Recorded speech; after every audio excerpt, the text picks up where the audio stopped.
The following announcement has been paid for by Perched on the Top Rope. I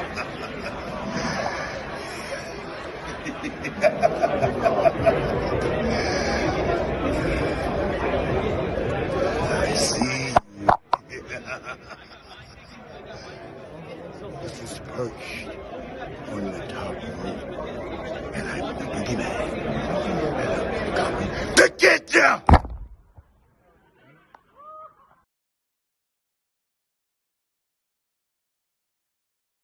Welcome everyone to Perched on the Top Rope. I am your host, former dirt sheet writer from Ringside News, The Sportster, The Richest, Daily DDT, and Sportskeeda. I am Lee Walker, and this is a full review of the Mr. McMahon Netflix docu-series.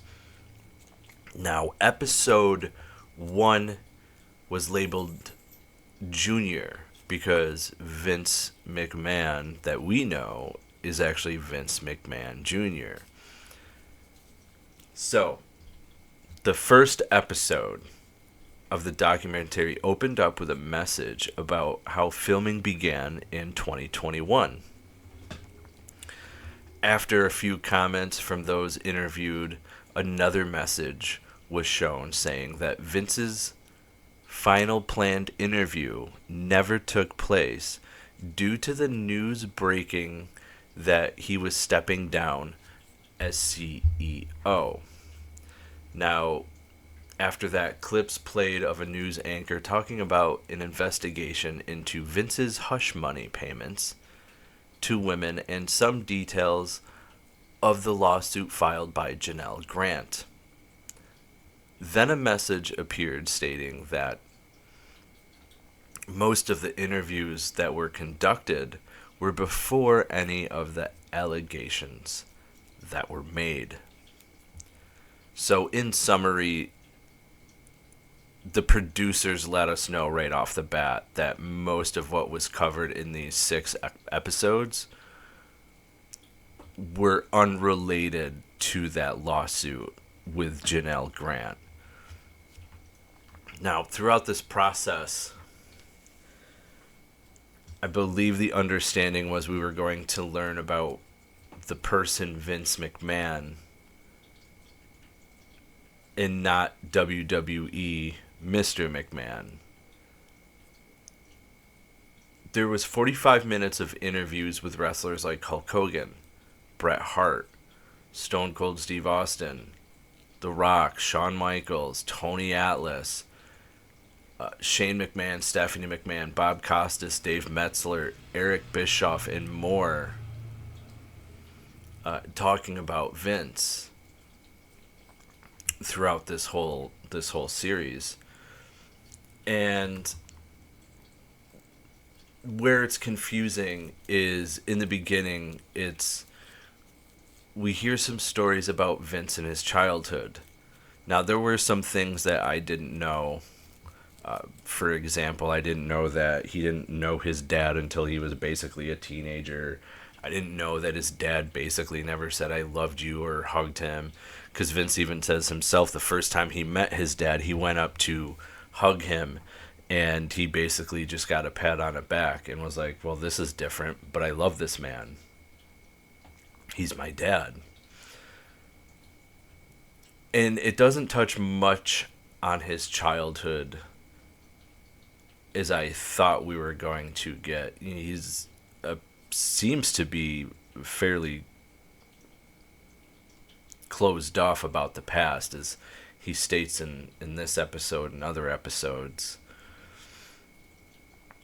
But in this episode, we watch his father and Vince rise through the ranks, and we watch Vince, go from basically a backstage person to Vince tells a story of how a commentator or announcer wanted more money, so Vince McMahon Senior sent Vince McMahon Junior out to go do it, and through that rise, he moves up in the ranks to where he's doing color commentary and things to that nature, to where he eventually purchases the promotion and himself and other wrestlers that are being interviewed talk about how Vince McMahon Jr., now being the boss, would butt heads with his dad, Vince McMahon Sr., because Vince McMahon Sr.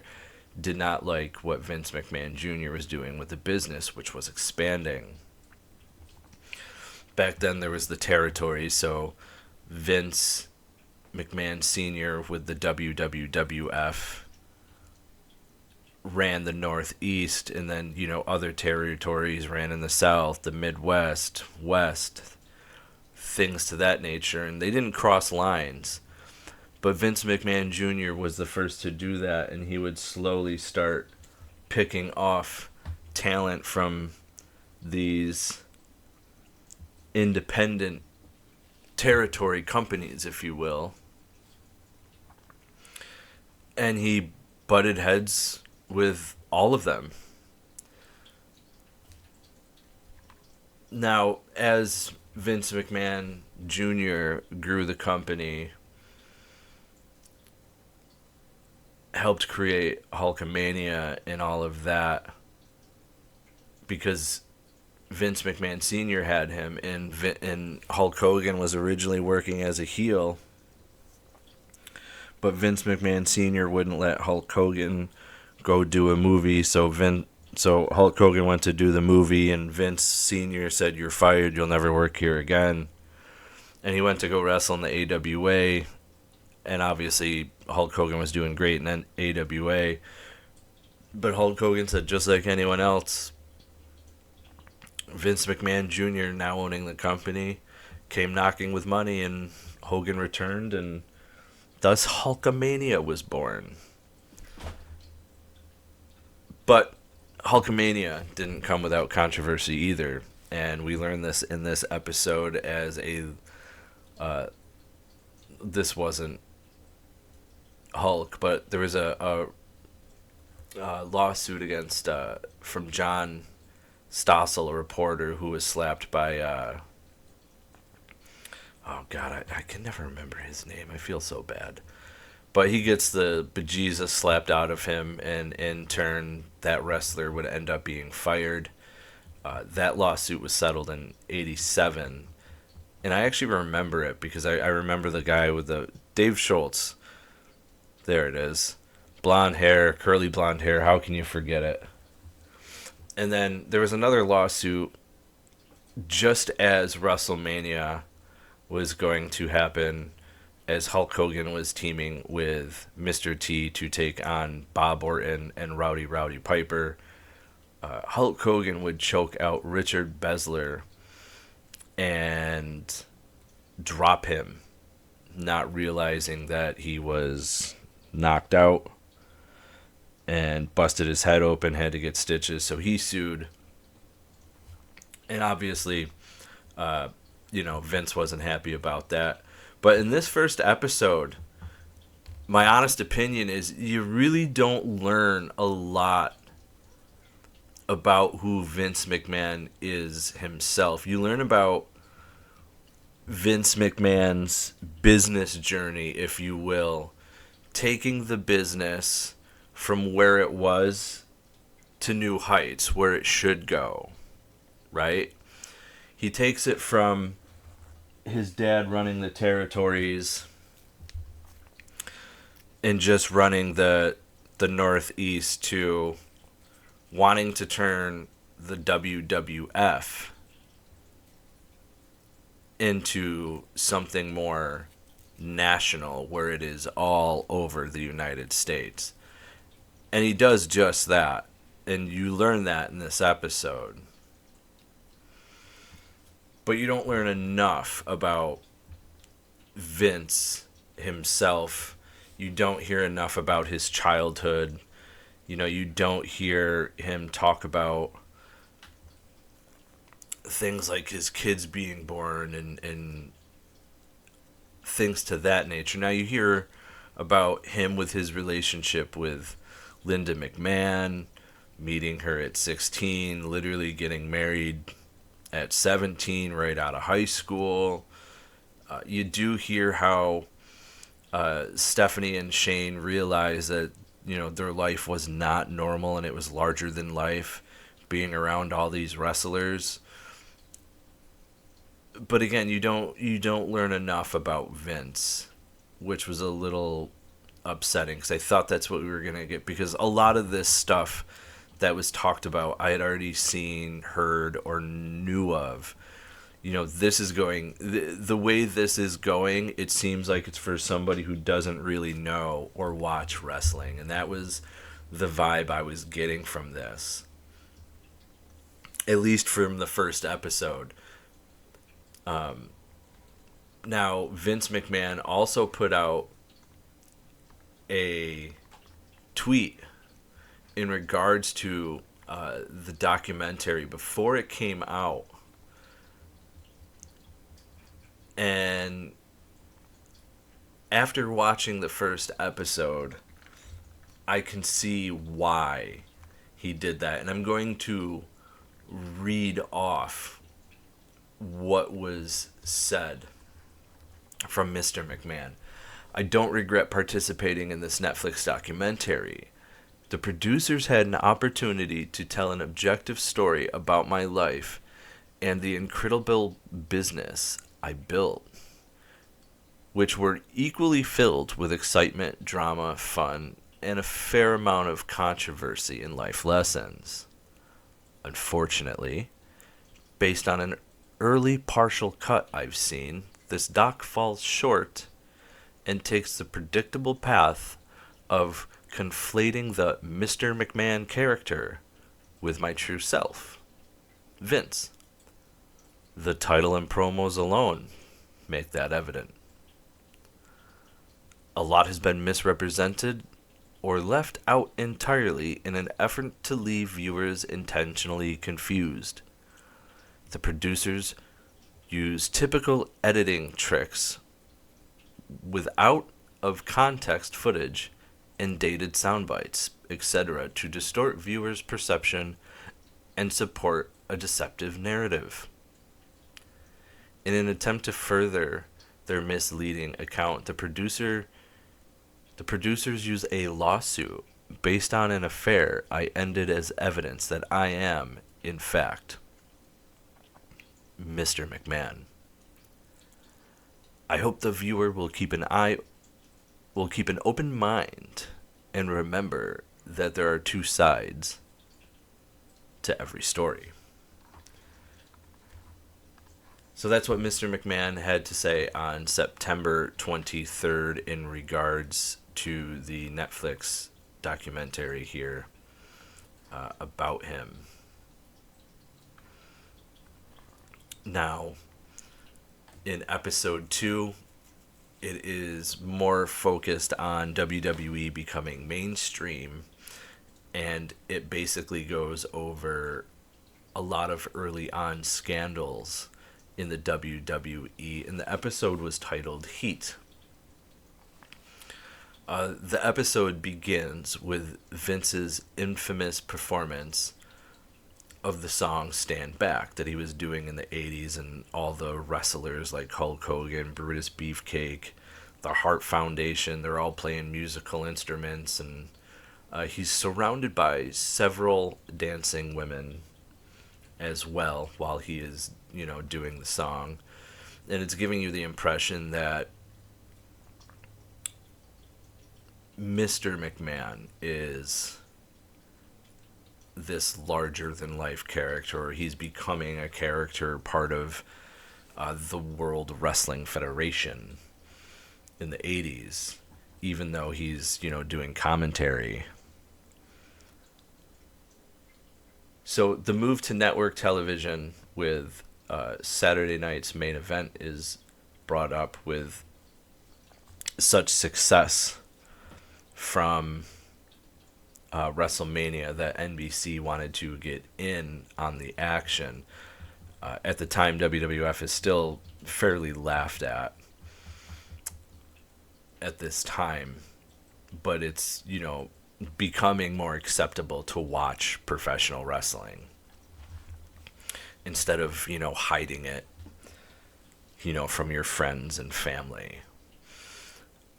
They briefly talked about Jesse Ventura's failed attempt to start a union, to which Hulk Hogan openly admits to telling Vince about it, being a stooge, and positioned it as him being on Vince's team.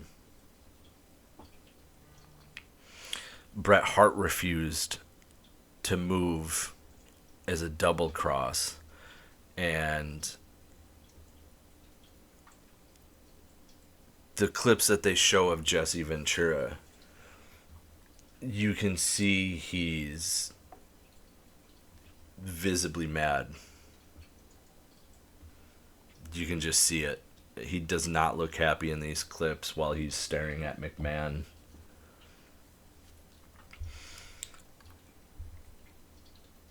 So it also covers the WrestleManias, as I had talked about. Vince wanting to start Mania, the pressure he was under, not having the money. Shane openly says that his parents never talked about the finances around them as kids. You know, Hulk is used in the first Mania in the main event. We talked about that.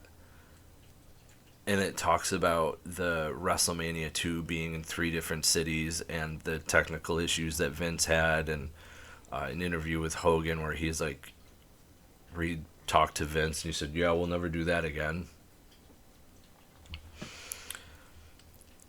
And at this time, the rise of Hulkamania is discussed, including WWE taking merchandise sales over $200 million in the early 90s. To which the episode starts to focus and shift to the famous WWF steroid trial in the early 90s.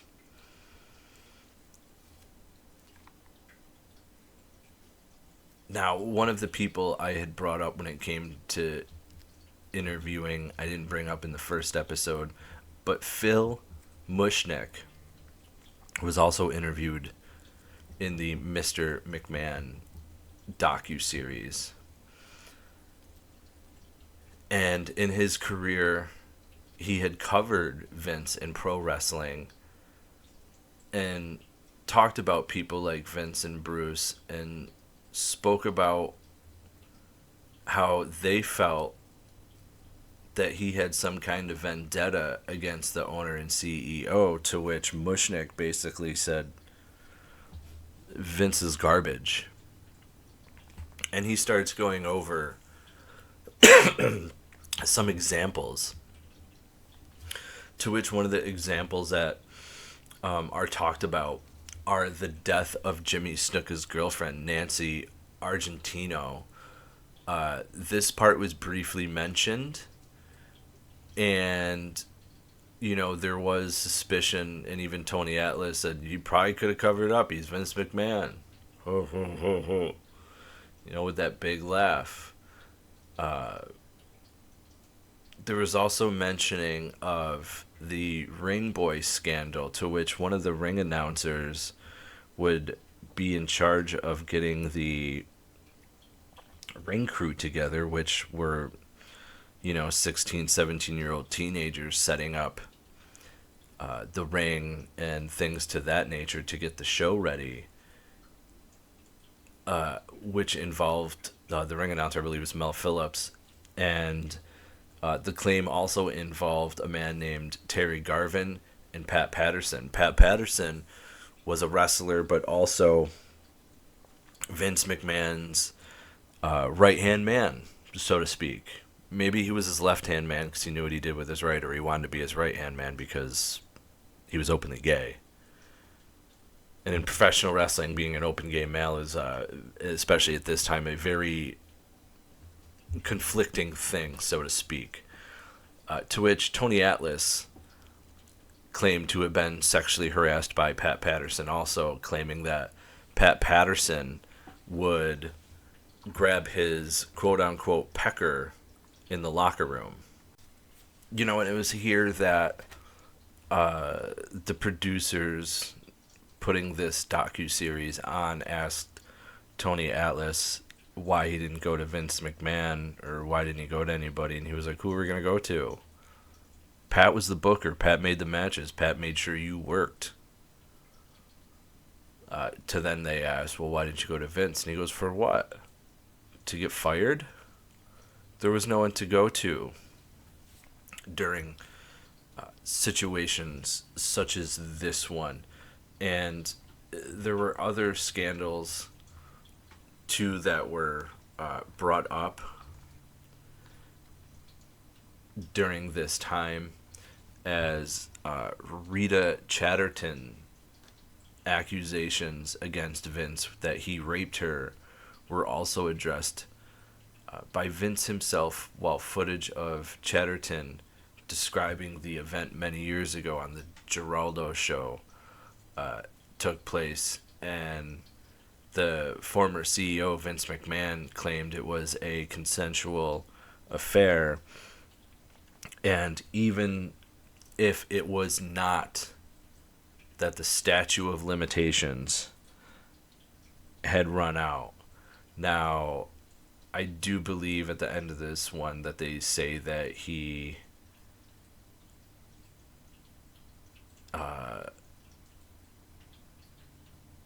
ended up paying with a settlement with this one.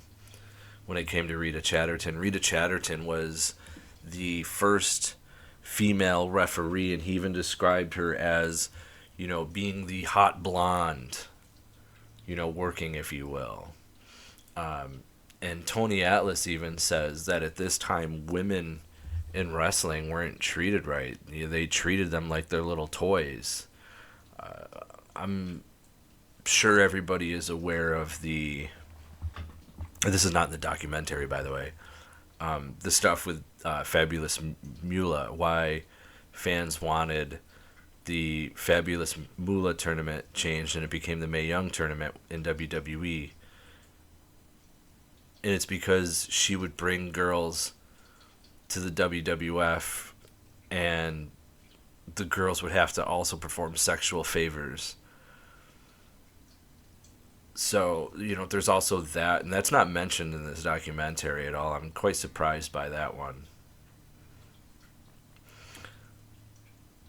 Now, there's a lot going on here, too, because, we learn about WCW starting up. We learn about various guys leaving WCW or WWF to go to WCW, and one of them happens to be Hulk Hogan. Even Hogan is on here talking how, he's noticing the booing and things to that nature, and, WCW just started to become a real threat. So he ends up signing with WCW after Eric Bischoff goes to him and says, hey, promise of money, less dates, be with your family, film this show. Because at the time he was doing Paradise and Thunder, or Thunder and Paradise, whatever it's called. I didn't watch it. I never watched the show as a kid. I don't even remember it being more than a couple seasons, if it even made it that far. But Eric Bischoff promises him the world to come join WCW, and Hogan jumped on it. You can't really blame the guy. This is where you learn with Vince that he no-sells anything and everything, and that if something is bothering him, he doesn't sell it, aka show a facial expression about it. And he said that it was hard professionally, but hard personally as well. The episode does end where they talk about the dropping of the lawsuit against Chatterton in '94 because Vince filed a suit against her, but it only ended with McMahon paying millions of dollars in a settlement to the referee, Rita Chatterton. And it was also rather sad because at the time she was going on the talk show and fans were seemingly like turning against her over the situation. It was really sad to see that for her. And especially to be the first female referee seemingly in the WWF and professional wrestling. Like, that could have been like a big stride for women in WWE, and it turned out not to be. It turned out to be the complete opposite. And now we go into episode 3, folks, of Mr. McMahon, that is labeled Screwjob. And this isn't the Screwjob that you're thinking of. This is the first one that happens. So, in the 3rd episode, it begins with covering the original WWF Screwjob that involved Wendy Richter. Now, according to Vince, he had a younger talent that he wanted to put the belt on, and she simply refused. And he was like, well, it's my belt, it's my property. So he has the fabulous Mula go in as the Spider, and, you know, has the ref do a 3 count, and Wendy actually kicks out at 1. So he has the ref do the 3 count. Wendy loses the belt, and you can see the fabulous Mula and Wendy like fighting over the belt, and Mula couldn't even get the belt out of her hands. You know, Mula's older. Mula leaves without the belt. Wendy is standing in the ring with holding the belt, and she just throws it down, walks out, and never to be seen again in the WWF. And she even says that was like the worst night of her life. And then we move back to the steroid scandal here, and you learn a lot about the steroid scandal in this episode, where even, you know, the feds were going to go after Hogan if he didn't, you know, stand trial against Vince. The doctor ended up going to jail, and it wasn't a matter of the doctor being able to prescribe the wrestler steroids. It was a matter of the fact that he was prescribing them to himself and then selling them to the wrestlers. Like, one of the questions Hogan is asked is, you know, did Mr. McMahon ever tell you need to go on steroids? Did Mr. McMahon ever sell you steroids? And, you know, Hogan gave the feds, I don't think what they wanted.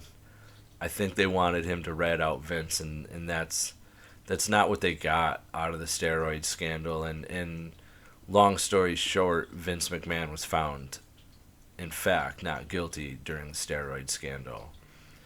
But, you know, there were other sexual harassment scandals going on at this time. One of his, there was a male that brought him on a talk show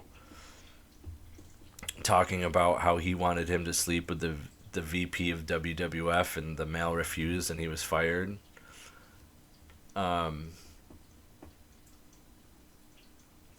You know, once it was done covering the steroid scandal, though, the rest of the episode was primarily devoted to WCW, which at the time was Vince McMahon's now major competition. And it was Ted Turner that owned WCW, and he brought in Eric Bischoff, and it actually even shows Eric Bischoff trying out for WWF in 1990, and they ask Vince about it, and no real recollection of it at all. The documentary portrays that Ted Turner is hell-bent on beating Vince at any cost throughout this, with Bischoff as the main source of information about WCW. We also hear Hogan and Vince give their thoughts about this. Now, one thing that Eric talks about is when every time Vince talked, it wasn't about Eric Bischoff. It was about Ted Turner. Ted Turner this, Ted Turner that, Ted Turner this, Ted Turner that. And Eric wanted it to be about him. He wanted McMahon to acknowledge him, is really where I feel like that was going. So, we hear all about the stories of wrestlers jumping ship to WCW. First it's Hogan. Then it's Macho Man Randy Savage. And then it's Hall. And then it's Nash.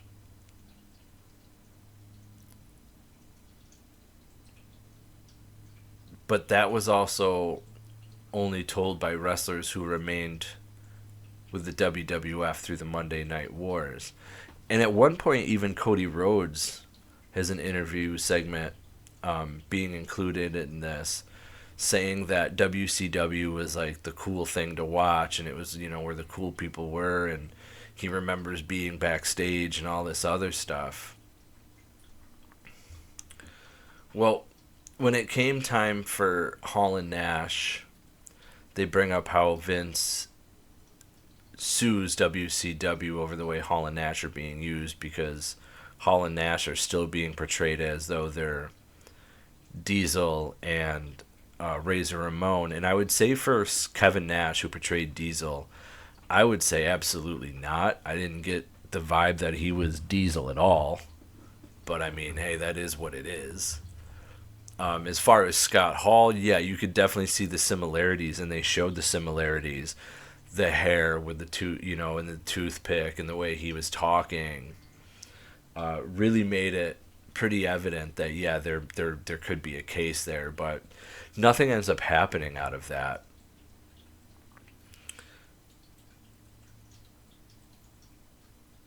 And they show coverage of the New World Order and it being more than what Vince had expected. And especially when they revealed Hulk Hogan as being the third man. And that, WWF is going to be in trouble here. And speaking of that trouble, it talks about Bret Hart. Lot to cover here. So it was obvious Bret wanted to be with the WWF. He's offered a 20-year contract, to the point that which Vince apparently can't afford to pay Bret that kind of money, and Vince even says he shows him the loopholes in his contract where he can get more money out of WCW if he talks to them. To which Bret does, and he actually makes quite a bit of money for 3 years. $9 million to be exact, $3 million a year. Good for him. However, he's still with the WWF and currently the WWF champion. So, ladies and gentlemen, we learn about the Montreal Screwjob. Triple H talks and says, I guess I'm basically the one that said, that I came up with it and said, fuck it. If he's not going to give it to us, we'll just take it. So apparently it was all planned out like the day before, and we had seen in other documentaries, like with Bret Hart's Hitman and Shadows, we see some clips from that, especially where he talks about where he punches McMahon after essentially Vince screws him. And, screwed him good. He said he would, Bret says he would have left without the championship, and that there was another way to do it without being in Canada. To which it doesn't show this, but on the documentary for Bret Hart, Hitman Wrestling and Shadows, it says in that documentary, Bret says that he pitched not losing in Montreal, but dropping the title the next night on Raw. And apparently that was a no-go. So we get the Montreal Screwjob at Survivor Series. where Shawn Michaels has Bret Hart in a sharpshooter, and Earl Hebner is getting screamed at by McMahon to ring the bell. So he goes for the ringing of the bell, and the timekeeper rings the bell after being yelled at also. Vince basically says, I wanted to secure my property.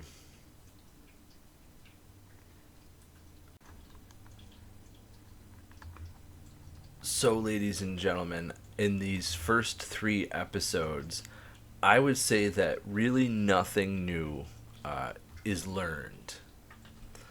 And I would also say that unfortunately some events were only addressed briefly. Like Rita Chatterton's story wasn't talked about much.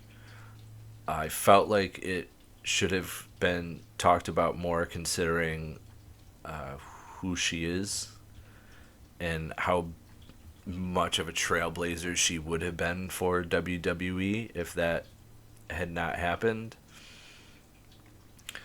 Also, things that were not talked about really were, Snuka being accused of murder was really brushed over quickly, and so wasn't the lawsuits with Stossel and Besler. Super quick, and if you're going for that gotcha thing, I felt like those should have been talked about more. Now, even though this documentary includes, at least episode 3 included new interviews, including with Vince himself, we really didn't find out any new information out of these interviews from 2021. And the reason for that is because over the years there's been multiple interviews, documentaries, books, and magazines that have addressed everything that's been covered.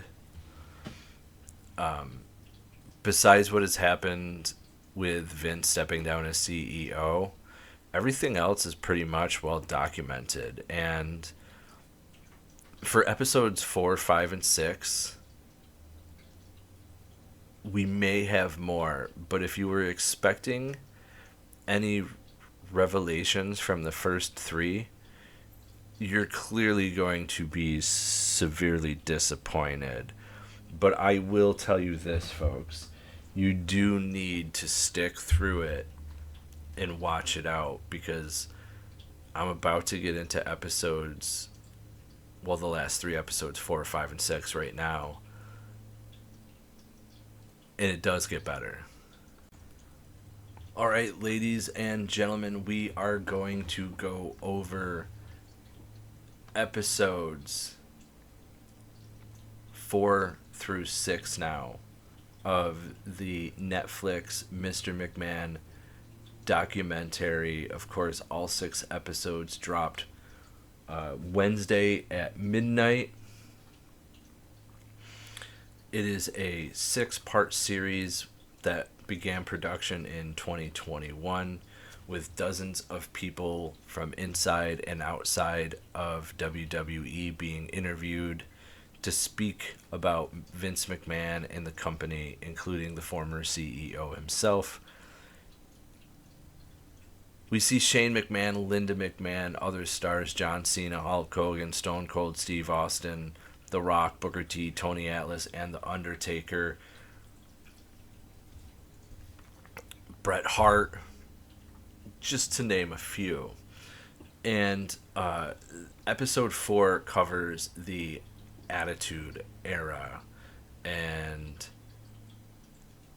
this is where things do get interesting. The 4th episode began with the same message as episode 1 about how most of the interviews were conducted before the sexual misconduct, assault, and trafficking allegations were made against Vince McMahon. Episode 4 picks right up where the Montreal Screwjob was left off on episode 3. And this is where we really see Vince transition into the Mr. McMahon character who ruled the company on television. Mr. McMahon talks about loving Dr. Jerry Graham as a kid and who he tried to emulate some of his traits as a heel, such as the way he talked and the way he walked with that chest puffed out and the arms flailing at the sides. Real interesting. I, for one, did not really know who Dr. Jerry Graham was. I did not know who that was, not gonna lie. But because of WCW, we see that the WWF needs a change. Ratings aren't doing good. The company, it's documented that the company could even close at some point here as a result. The Attitude Era was highlighted during discussions about the Monday Night Wars. One thing worth noting is how jarring it is to hear The Undertaker speak using his real voice. It's something you're not used to. You're not used to it at all hearing The Undertaker talk. I mean, it's getting more and more common with his podcast. But it's really weird. There was a segment with Paul Heyman, and a topic of ECW came up, and Steve Austin was the connective tissue between ECW and WWE in this narrative. A lot of the time was spent talking about Stone Cold's impact on WWE and the fans. So Stone Cold talks about Paul reaching out to get him into ECW. He's all for it. And for all intents and purposes, it was ECW that helped create the Stone Cold's character. And one thing I'm shocked that they don't even bring up is the fact that when Stone Cold Steve Austin is brought up to the WWF, he's actually the ringmaster. They don't talk about that at all. It's completely skipped over. But instead they cover him winning the King of the Ring, because in an early episode they had talked how Triple H was being punished over the Click incident at Madison Square Garden, where Shawn Michaels and Triple H said goodbye to Razor Ramon and Diesel because they were headed to WCW, and Vince allowed it. And then Vince is like, wait a second, was I just kind of bamboozled here? Was I swerved a little bit? And instead it's taken out on Triple H. He's supposed to win the King of the Ring, and now he's not. And Vince tells Stone Cold, you're winning King of the Ring. And that's where the whole Stone Cold thing was born. And Steve Austin's talking about how he, had the famous line, you can quote your Psalms and you can say your prayers, and that didn't get you anywhere. And how Austin 3:16 just whipped your ass, and that's the bottom line because Stone Cold said so, and Vince loved it. And, Bruce Pritchard even says the next night on Raw, there's all these Stone Cold signs and Austin 3:16 signs, and that they absolutely loved it.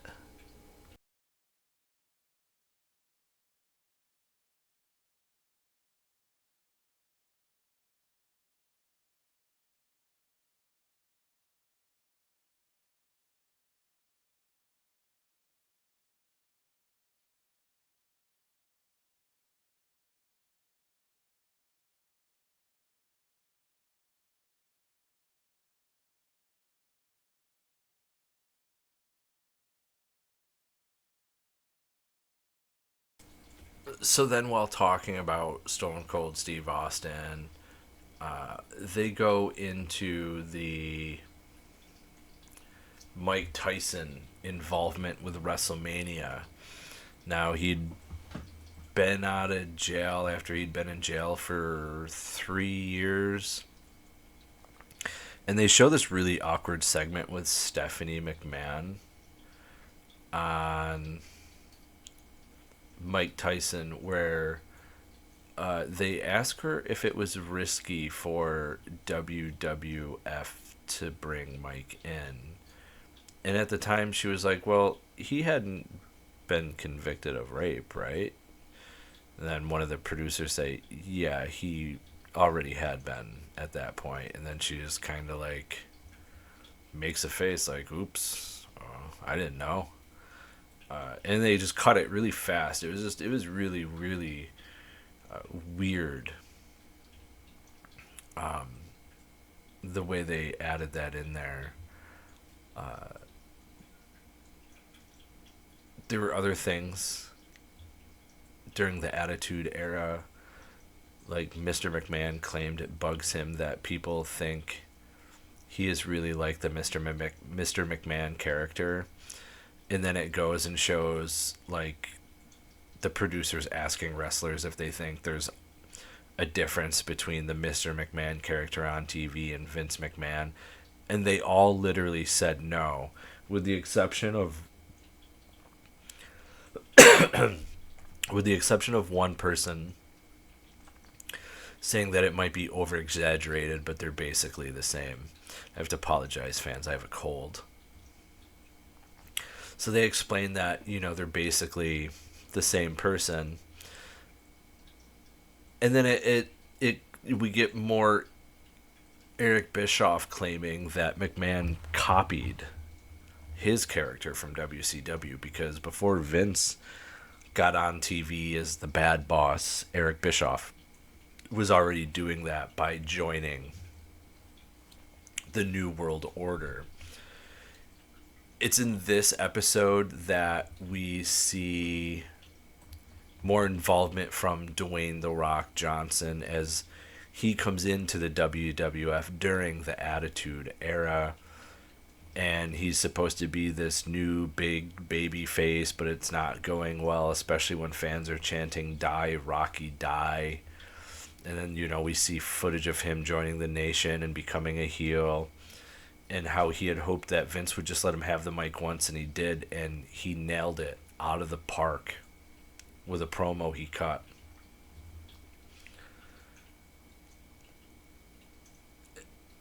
It goes into Shawn Michaels after this expressing regret how women were portrayed during the Attitude Era, as it shows clips of less family-friendly segments, bra and panty matches, and things to that nature. Just, really showing women in a sexual manner. Triple H convincing women to flash the camera.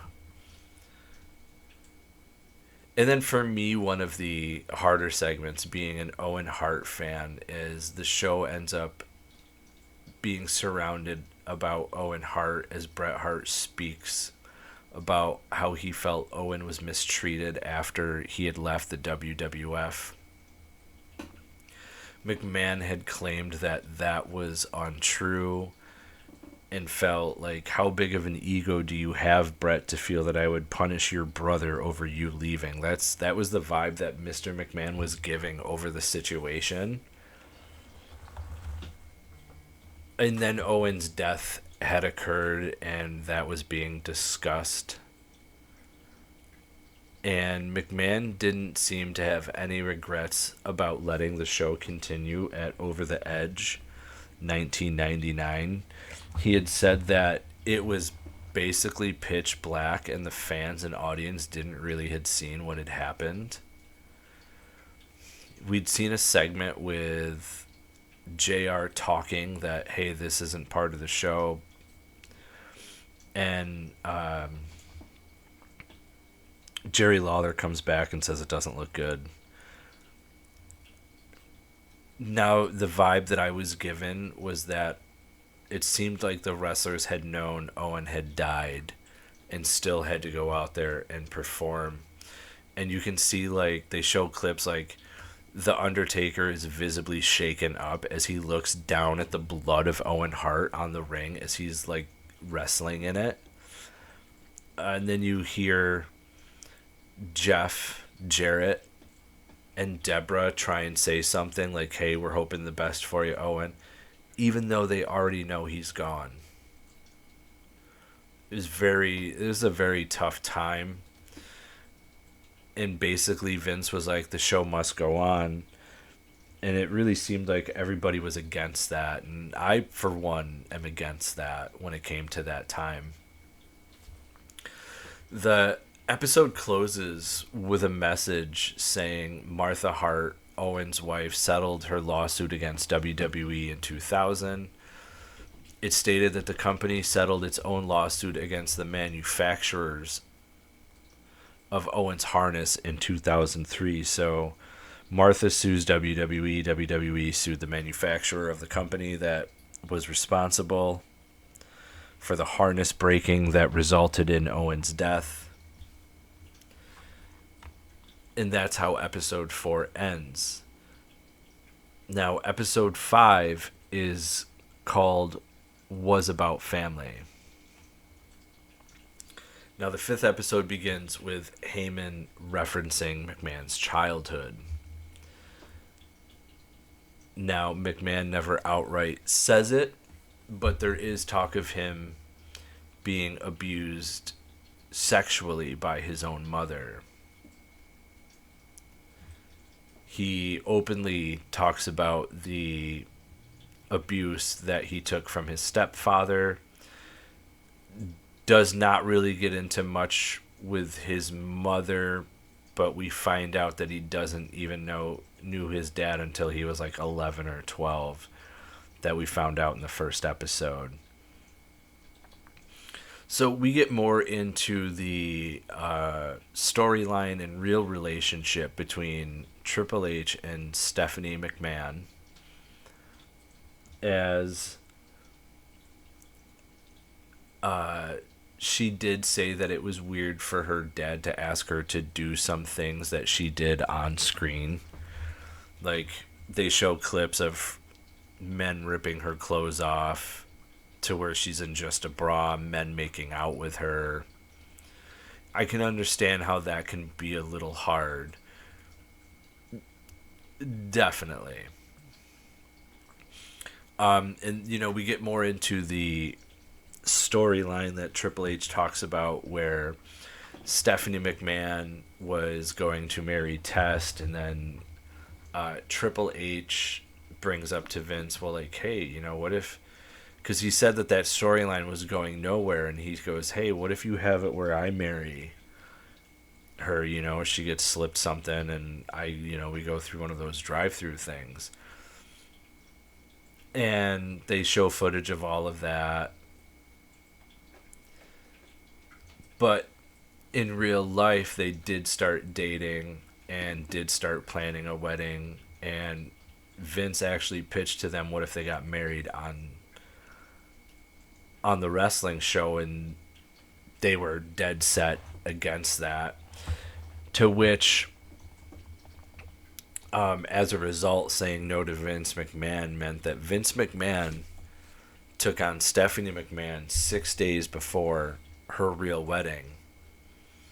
And I'm pretty shocked here, because one thing that's not mentioned at all is China. Triple H was dating China. Triple H cheating on China. China's not even mentioned. Now, Linda had spoke a little bit about the match, where she said that she would have divorced Vince on the spot if anything were to have happened to Stephanie in that match 6 days before her wedding. Linda also spoke a little bit about marrying Vince. She spoke about how she was uncomfortable on TV. She was not a natural performer like Stephanie and Shane, her kids, were, or her husband Vince. Vince laughed when talking about kissing Trish Stratus in front of his wife in a wheelchair. And Trish Stratus even talks about how Linda was actually pitching ideas to make the story better. There's a spot in Valentine's Day where they were at the McMahon home, and she's sitting there heavily medicated, and Linda says, hey, why don't you kiss me on the forehead, Trish, before you leave? It'll just make it that much more better. So Linda was all for this, knowing that they are all portraying characters and not real life people. But this documentary doesn't really let us know the difference between Vince and Mr. McMahon. We are getting a lot of Vince McMahon character things on TV instead of talking about Vince the person in this documentary, which seemingly that was what it was supposed to be about. We spent a lot of time on episode 5 talking about the family feud between literally all the family members.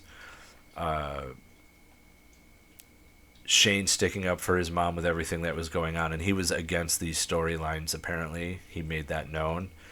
To which Vince McMahon Junior was asked if he thought the family was okay with everything, and he said, yeah, they were fine, and then they revealed that Shane was not, and then he goes, well, he was like his mom, basically.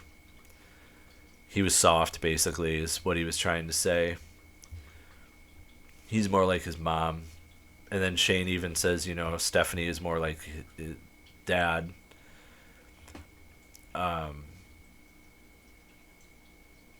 So a lot of time was spent on that, the matches that they had. Trish sticking up for herself. Like one time Vince was like, apologize, bark like a dog, get on your hands and knees, take your shirt off, this and that.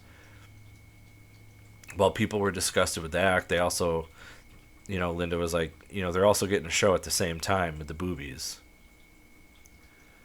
So a lot of time was spent on the McMahon family feud, which obviously there was some real life tension amongst that, because Stephanie and Shane are literally competing for their fathers. I don't want to say love and affection, but they're competing because they want the company. The family did mostly speak about the on-air feuds in a positive light, though. I will say that. Now, another lawsuit, a sexual harassment lawsuit, is being brought up again this time during the Attitude Era, and it is Sunny, or not Sunny, it's Sable. I'm sorry, it's Sable who files a lawsuit against WWE for sexual harassment.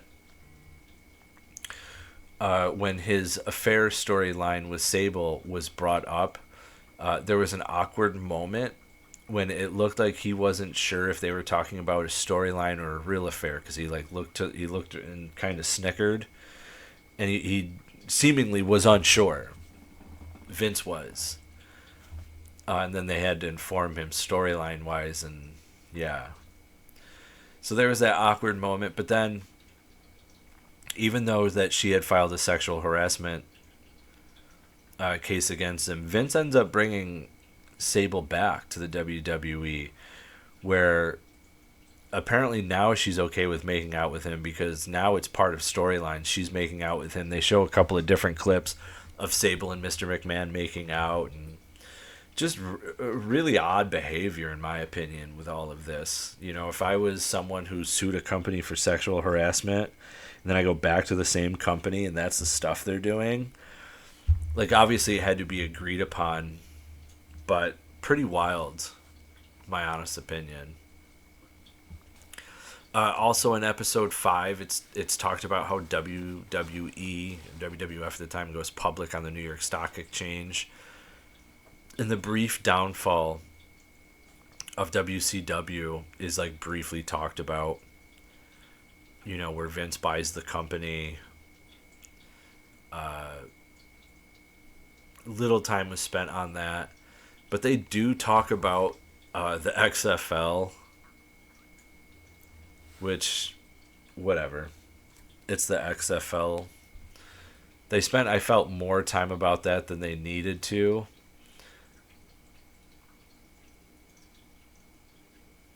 Because it's not part of, even though it was a part of, one of the negatives about the WWF. It was one of the negatives that Vince McMahon had faced, because he had, negative with the XFL, stopping that. He had a hotel and casino that he would end up selling.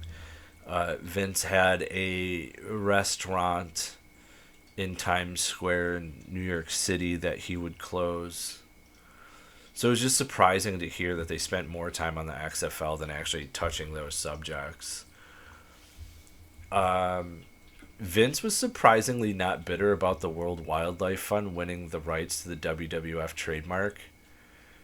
His business first mindset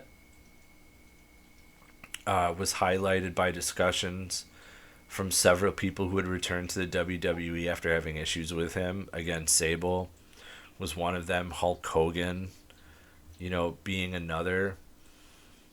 And this is where it seems like the Attitude Era is over and we get into the Ruthless Aggression Era, because Vince had lost those stars. He didn't have the star power that he once had with the wrestlers. So the Ruthless Aggression Era starts with John Cena answering the challenge to Kurt Angle. We learn about John Cena and how the whole rap thing came about. He was on a tour bus and Stephanie was on it and he didn't know. And Stephanie was like, "You want to do that on TV?" So that was pretty cool. And then there was the discussion of the proposed incest storyline angle between Stephanie McMahon and Vince McMahon, where it was going to be Vince impregnating Stephanie. And when Vince was asked about it, he just kind of chuckled. Again, that's like kind of something weird to me, but again, there's not much here new that we're learning, and we're in episode 5. So, at one point, Shane McMahon had been approached about WWE buying UFC. Vince was not for it. Shane was for it. Shane knew he could grow the UFC, but Vince was like, "I grow characters. These guys get beat up and injured. They're no use to me.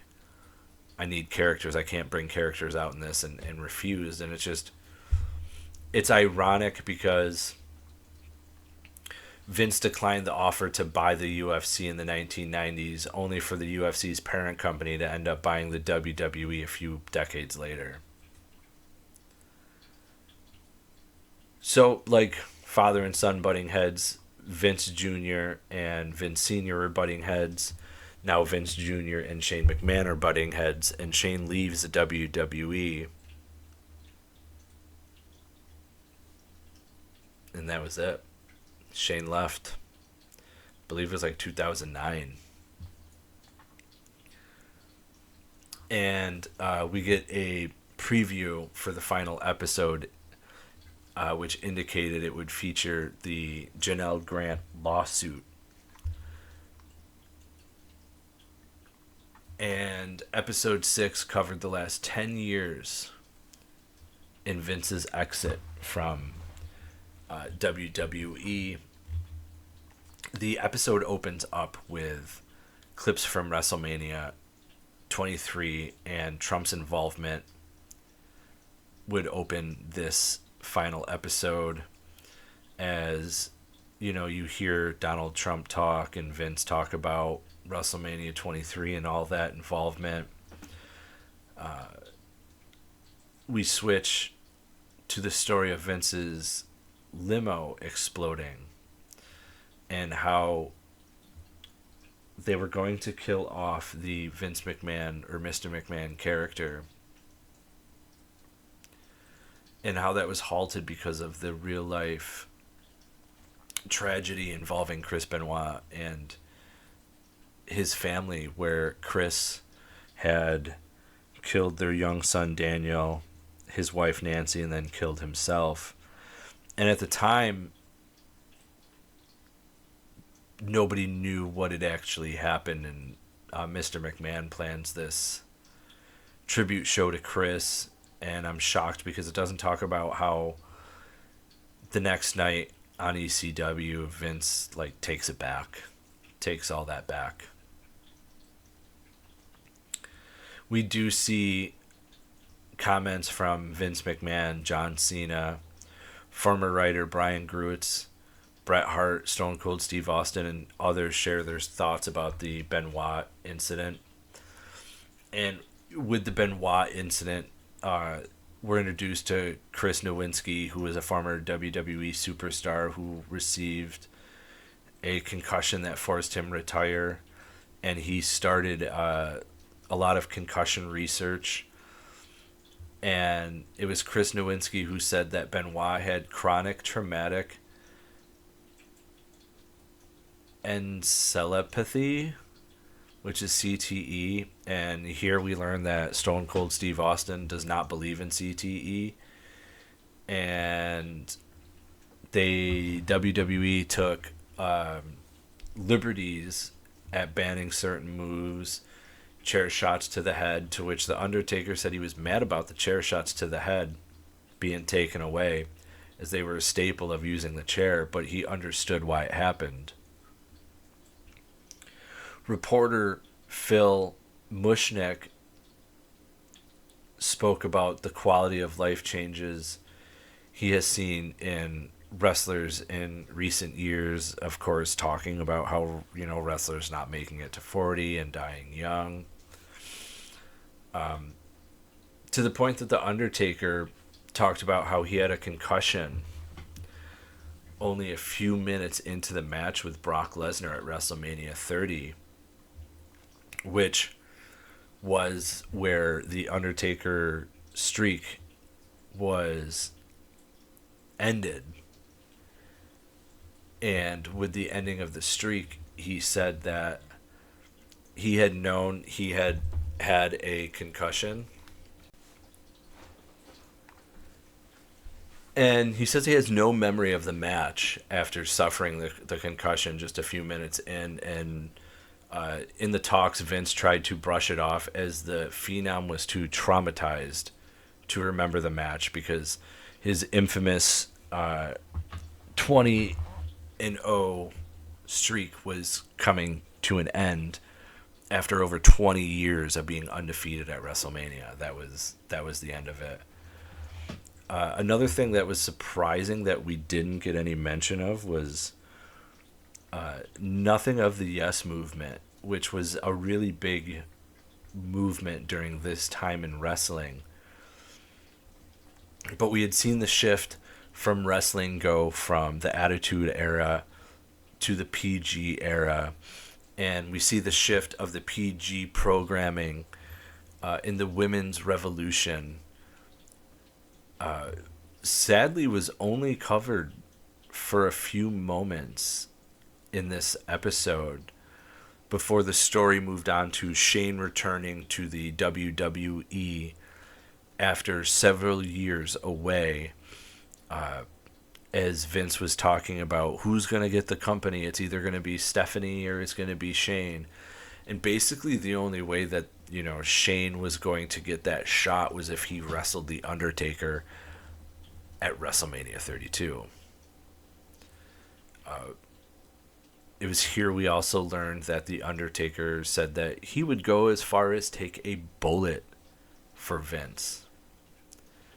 Now, we need to remember that all of this was filmed before a lot of news broke about Mr. McMahon, as a lot of these interviews are from 2021. And here we are 3 years later just hearing all of these interviews.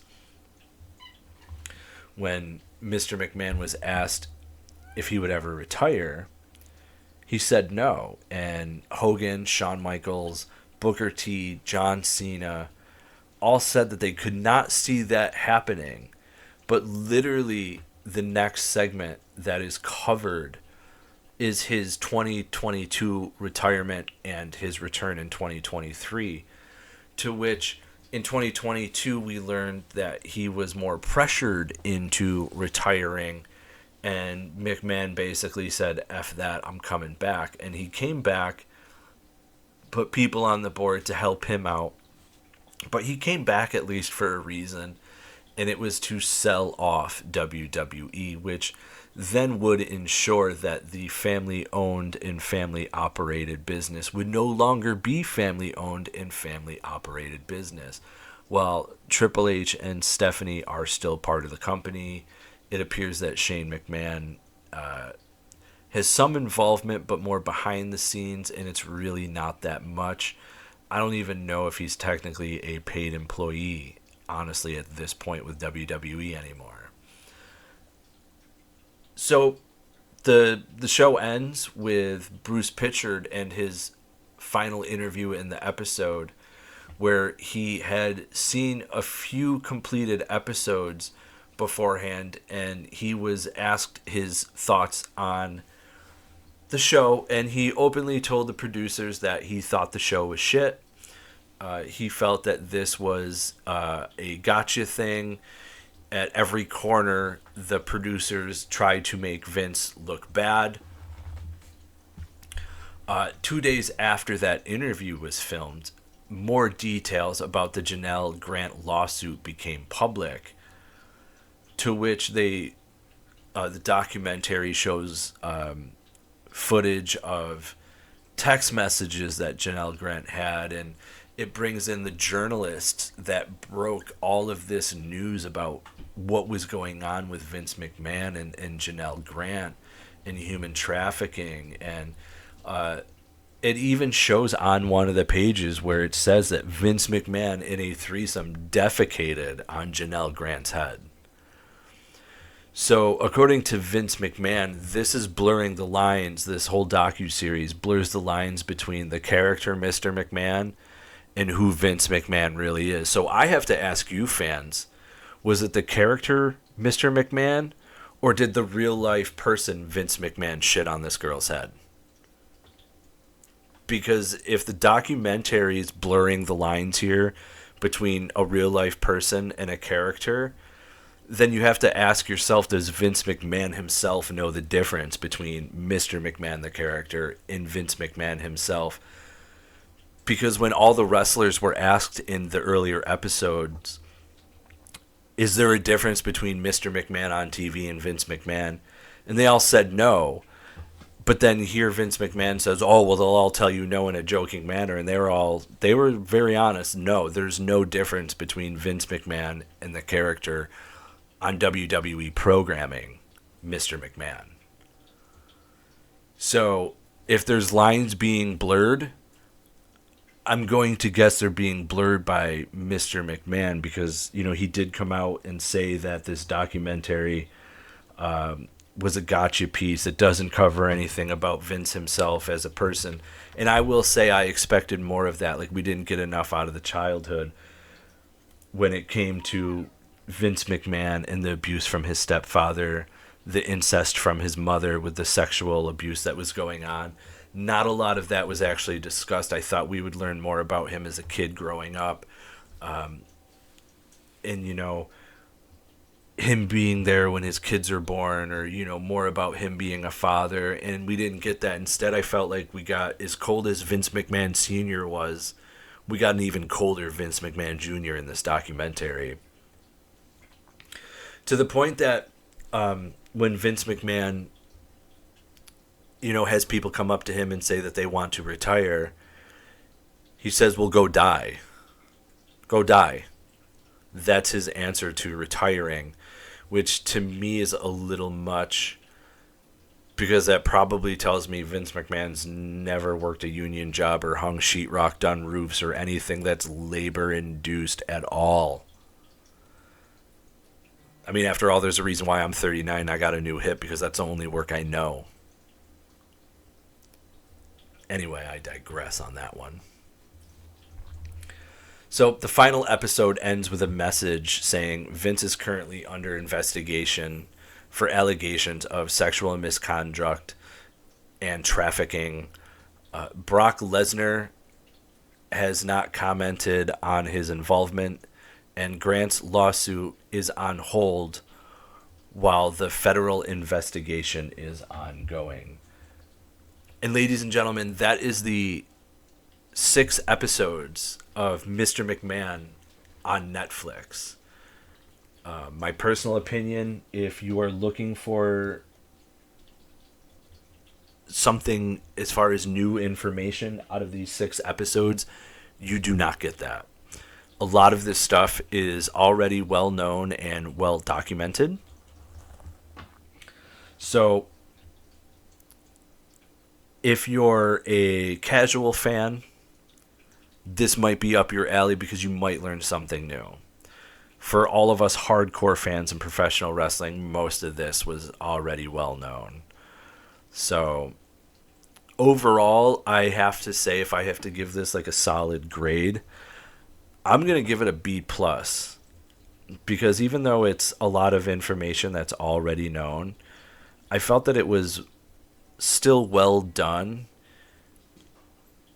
Even though, according to Mr. McMahon, this blurs the lines between the Mr. McMahon character and Vince McMahon himself. We did not get a lot of Vince McMahon, but we got more of how Mr. McMahon... Actually, let me put it this way.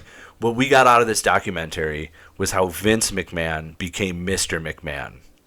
And that's what I feel like we got out of this documentary. So fans, make sure you go to youtube.com/perched on the top rope to watch all our awesome videos, card breaks, unboxing videos.